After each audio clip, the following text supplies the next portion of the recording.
Hey, welcome everyone. Today we are here to talk to you a little bit about the Hunger Games.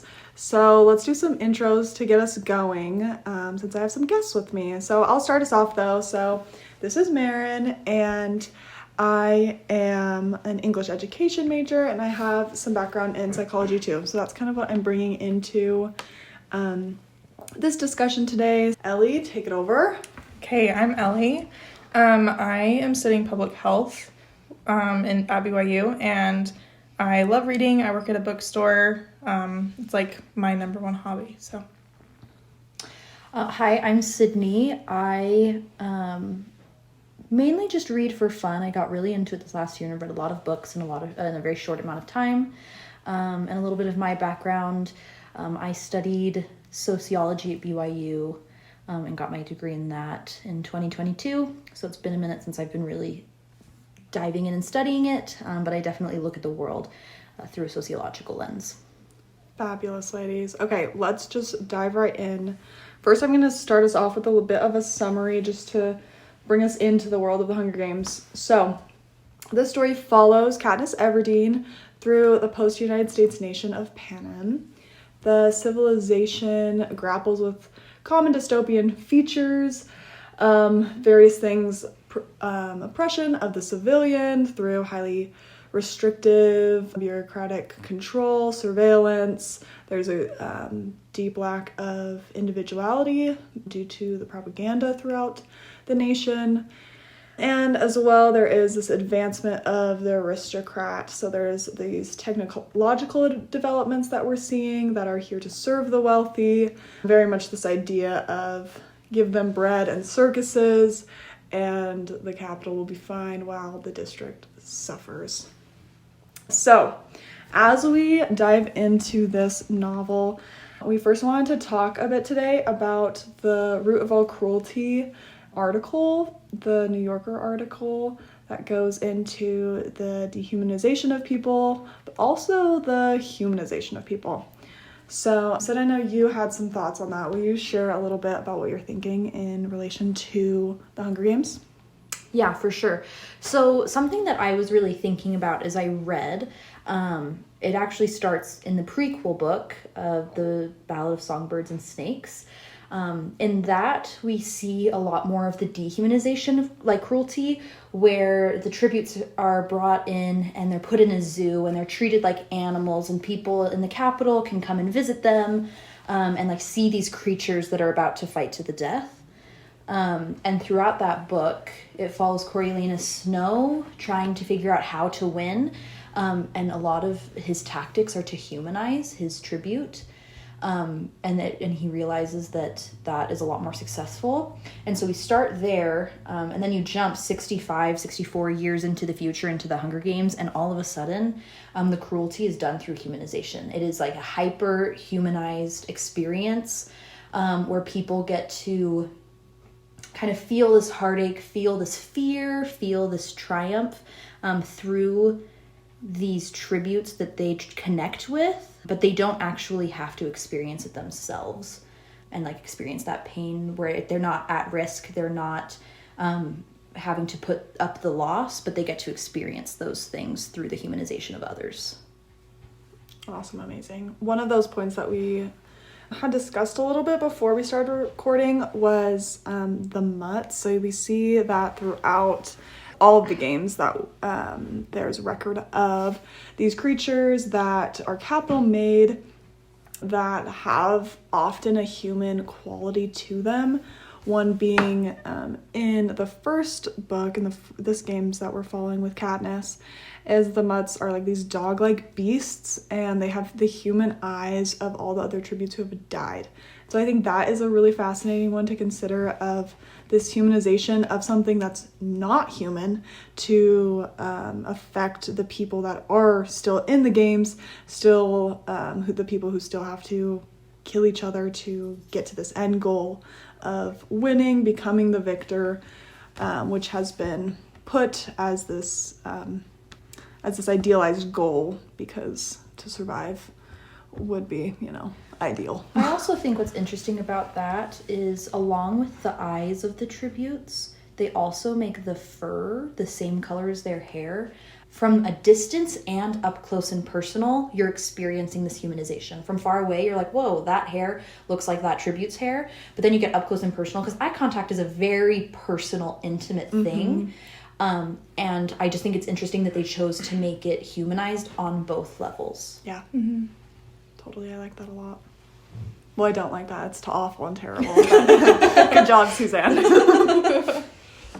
Okay, cool. Ellie, I know you had a little quote there from Margaret Atwood. Yeah, so in the Root of All Cruelty, it quotes Margaret Atwood, and it says, "Men are afraid that women will laugh at them, and women are afraid that men will kill them." And as I was reading that, I think the same comparison can be made between the capital and the districts. I think the capital is afraid that the districts will take that pride away from them, take that higher power and the higher standing that they have, whereas the districts are afraid that the capital is going to kill them. Yeah, a crazy imbalance of power here that we're experiencing, which I think is greatly expressed through Atwood's various works. She does a good job at expressing that, and then I think we see that then in the Hunger Games as well. This who has the power, who's in control, and where that puts these characters. I think it's also interesting that the people in power, both in the real world of men and in the book as the capital, view those things as equal threats. Men view being laughed at equally as threatening. They don't think like, well, women have it worse. They're like, no, like, it's so bad for us because I might be made fun of. I might be humiliated.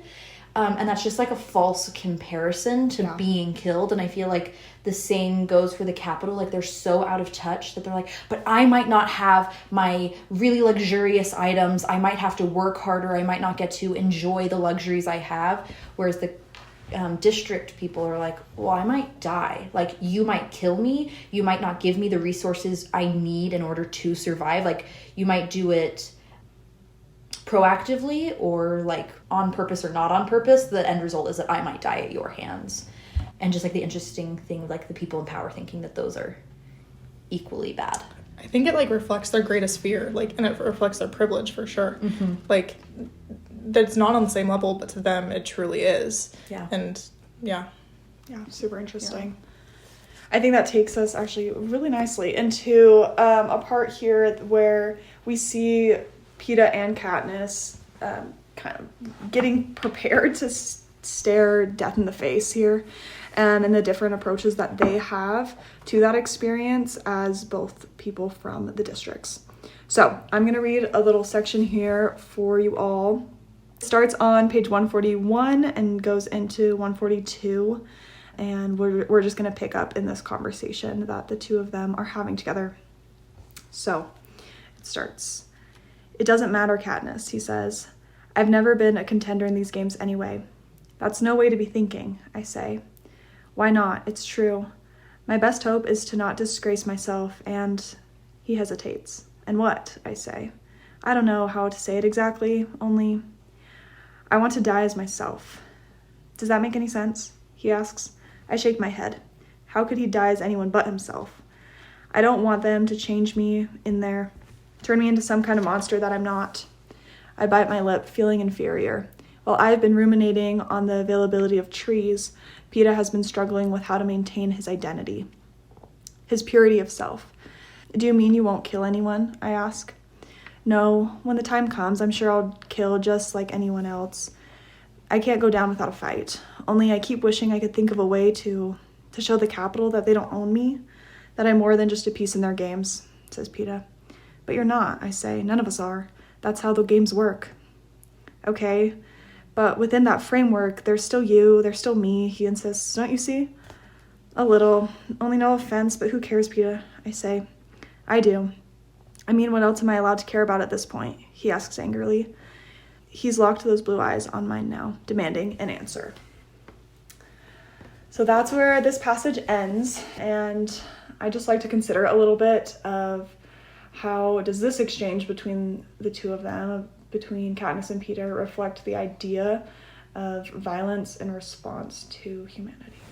I mean, first, I think Peeta's integrity is insane. And I think I'm actually going to use a quote from the article that we were previously discussing. It says, "In misogyny," she argues, "often it's not a sense of a woman's humanity that is lacking. Her humanity is precisely the problem."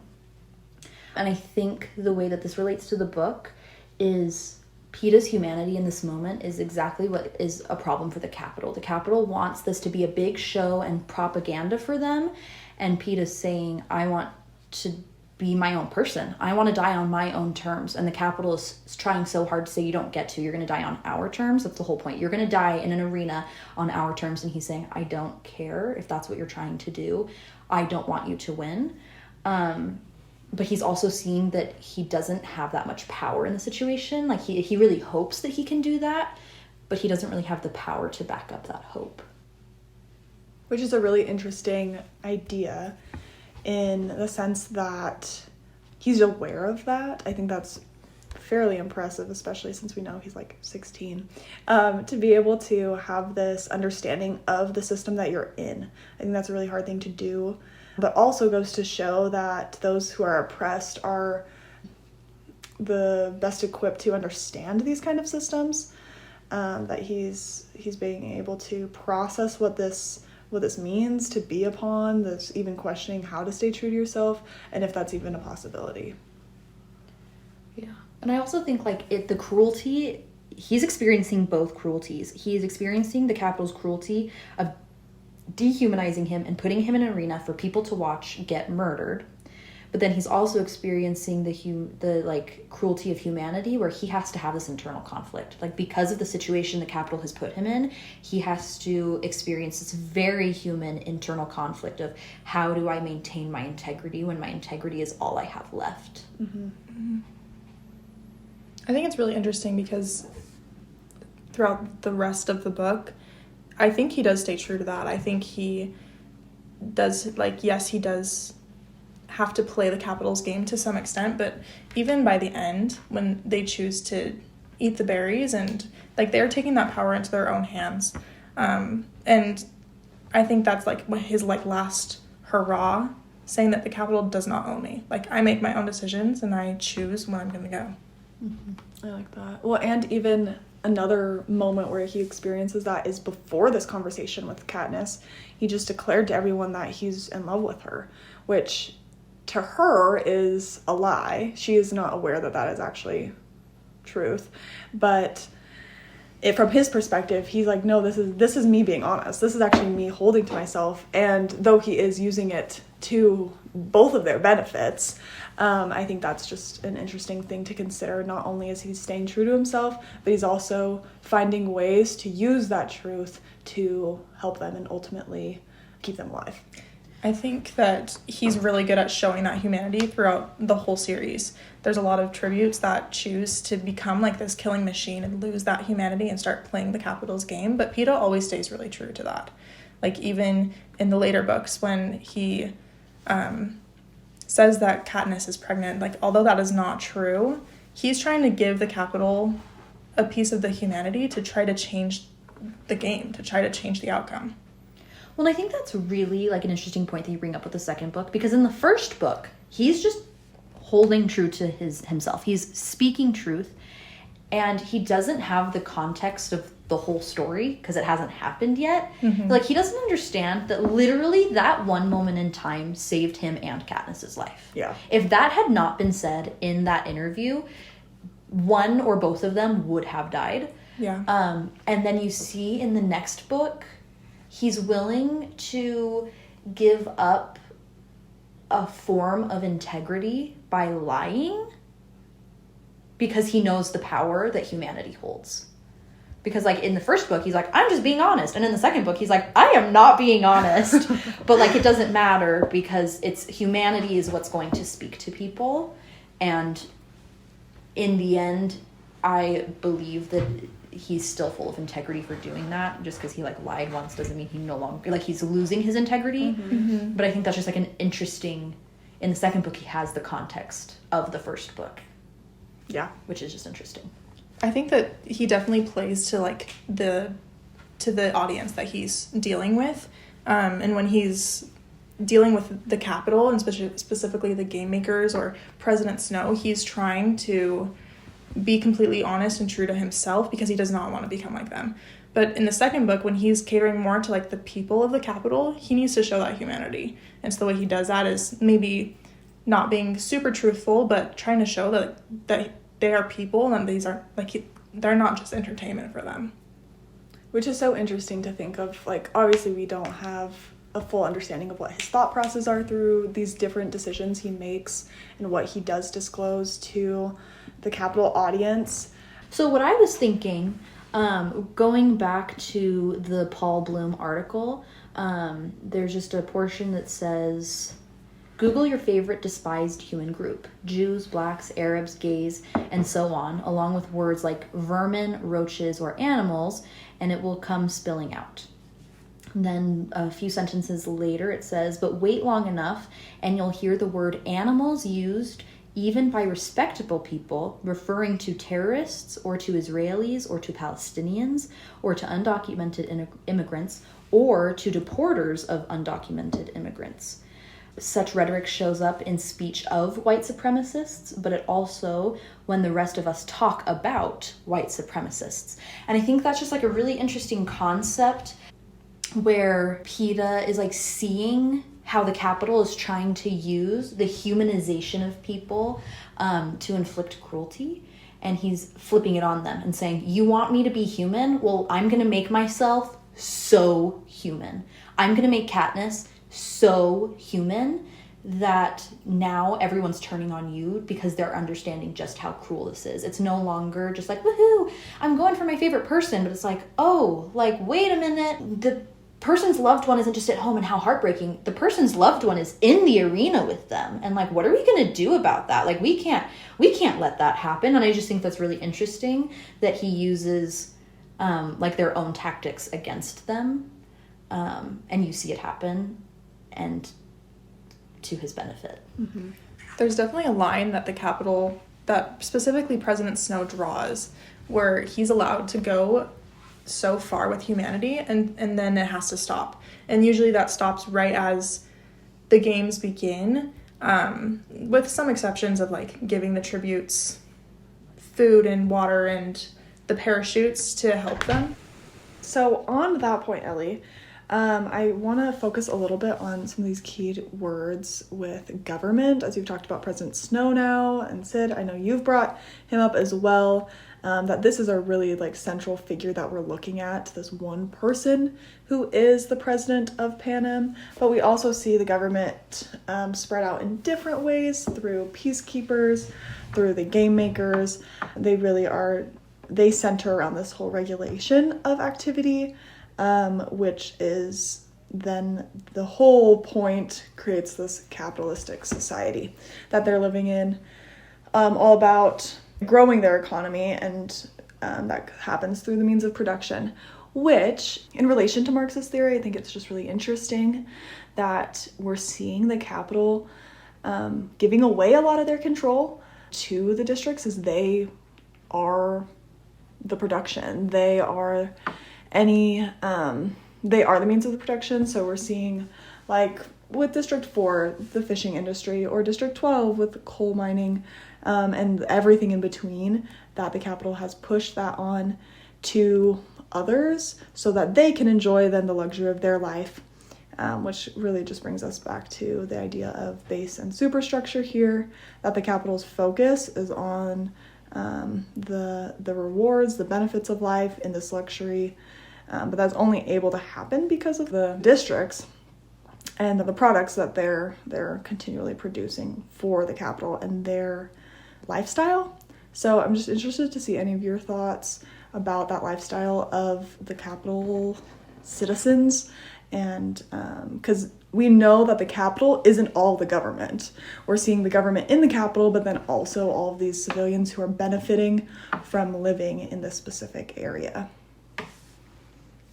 I think what's like sticking out to me about that is I think when we think of capitalism, we often think in our world, a lot of the time that's referring to money. People's biggest goal is money. And it's interesting to see how in this society, like, yes, of course, money plays a role into it because the way that they're able to afford what they want is through money. But, like, they are willing to give up control to a key component of, like, how they function because their true goal is luxury. Their true goal is relaxation and enjoyment. And they were so selfish with it that, like, they ruined their own lives. Like, if they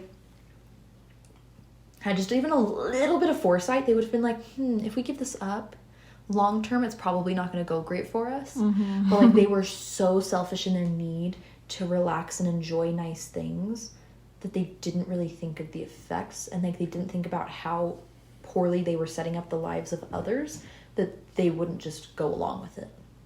Because they're like, well, but my life is going to be so good, and I'm just going to, like, get, like, whatever body tattoos I want, and I'm going to be able to, like, get whatever new hairstyles in vogue, and I'm going to be able to sit around and watch the games and donate to who I want to donate to, and, like, my life is going to be so swell, like, isn't this so amazing, and I'm going to be surrounded by people whose lives are so swell, that, like, why wouldn't they also love it? Like, aren't they going to love this system we created because they get to control, like, their own means of production? But when you are producing the lifestyle for someone else that you don't also get to enjoy, it isn't going to work out. I don't know. Just thinking about how stupid the capital people are.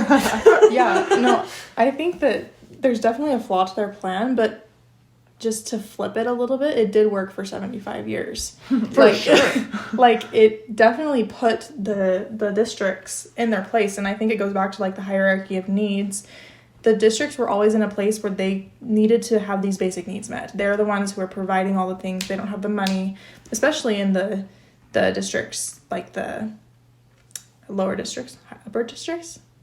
Upper districts are usually, Yeah. Especially in the upper districts where they're further away from the capital. They don't have as much money, as much food, and as much income from the things that they provide. And so they're stuck in this basic needs level where they're just trying to live a life, and they're never able to, like, reach the psychological needs side of it all. And the capital definitely, like, takes advantage of that. And that's why it works for so long. Well, and I think that, like, you're so right. The reason that I think the capital was willing to give that up, I know President Snow's not dumb. Maybe, like, the capital people who don't understand the nuances of what's actually going on because they're also being fed propaganda, maybe they don't understand what's going on, but President Snow's not dumb. I think he thought it was going to take longer for the districts to meet their own basic needs. Right. Because, like, basically the structure is, like, you give us our higher, better needs, and we'll make sure that your basic needs are met. Barely. And I think he expected it to take longer for them to become self-sufficient so that they could create their own cycle of base needs. And what's the theory term? Like, the superstructure. Superstructure. Like, they were able to create their own superstructure without the capital. And I think he, in his mind, he thought it was going to take way longer than it did, and he was going to be dead and gone, so who even cares? Yeah. Well, okay, this is my question. Do you think that so this is looking into Catching Fire, into Mockingjay, but do you think that the districts really had those needs met before they rebelled, or do you think they rebelled so that they could get those needs met?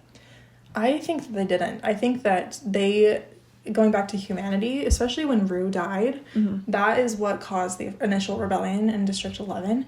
And it showed a little bit of humanity on Katniss's end of it all. And I think that a lot of people realize we don't have to live like this. We don't have to be stuck at this level. And we see that the capital has all this excess and we have none. And so I think that they saw Katniss as, like, a symbol of hope, and they ran with it. I think they did. I think...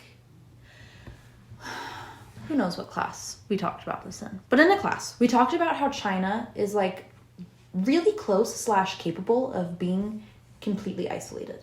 They are able to fulfill every single requirement to like keep their country running, and they don't need the outside world. Like they are the closest to being a completely self-sufficient country. Everyone else requires on trade and cooperation, but they're not quite there, / they don't, like, that's not how the world works, and that's not how life is working, and so they're not really worried about doing it right now. I feel like that's more of the district, is they were in this cycle of like, well, we just give our resources to the capital. Like, that's just what we do. And then all of a sudden a switch flipped and they were like, wait a minute, we could be more self-sufficient. Like, we could be doing this ourselves, especially when it was the idea of like, and maybe I think what changed was the Rue and Katniss relationship, where it was like, oh, instead of being individual districts, what if we were just like a country without the capital? If we're a country without the capital, we're self-sufficient and we can meet all of these needs. If we are individual districts, then we're not.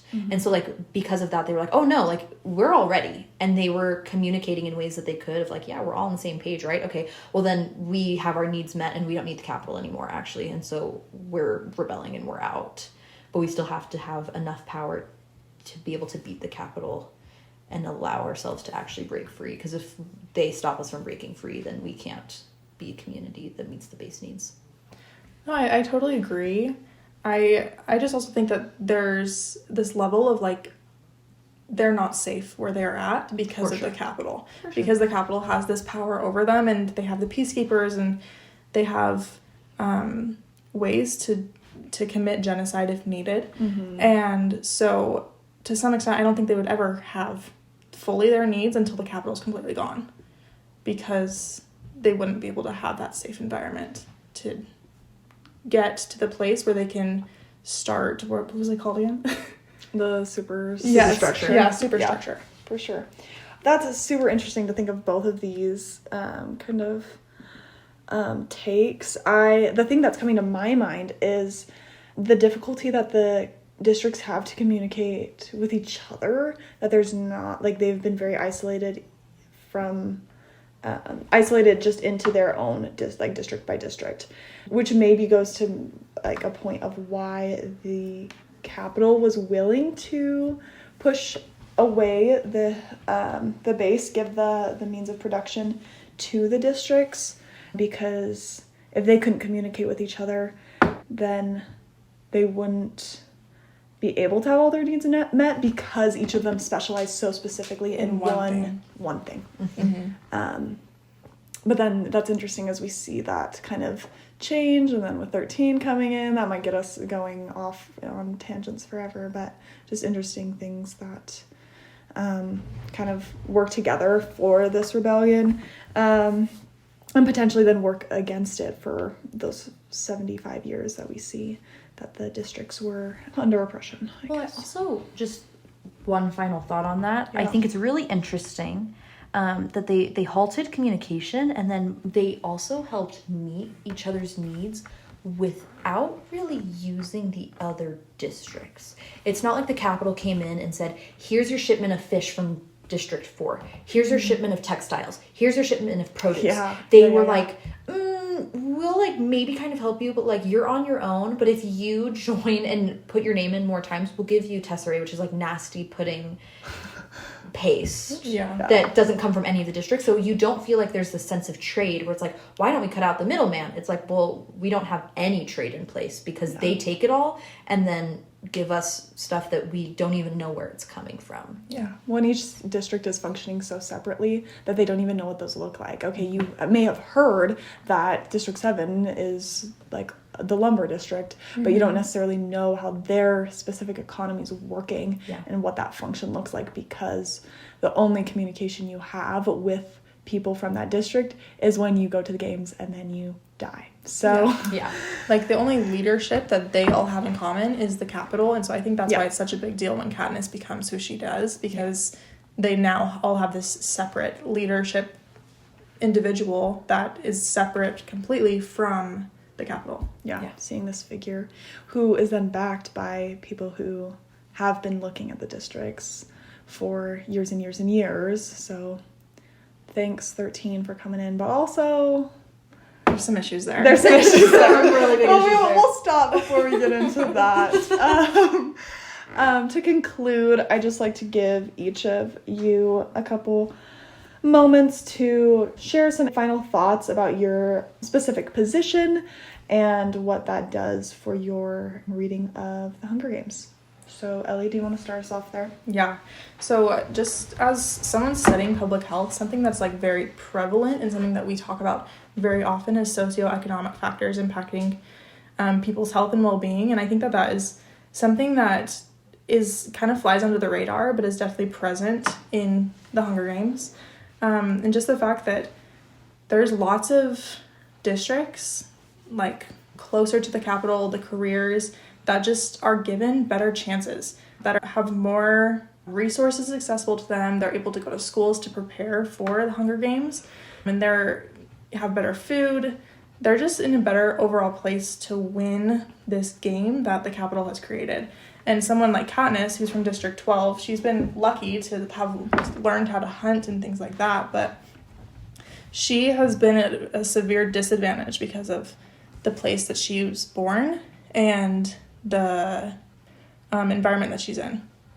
And I think that that is something that at the end of the whole series somewhat like disappears because the capital is completely out of it. We're able to see like what life is in a more equitable and equal position. Thinking about that and seeing how it affects the games has helped me to recognize more of the injustice that we see in our day-to-day life.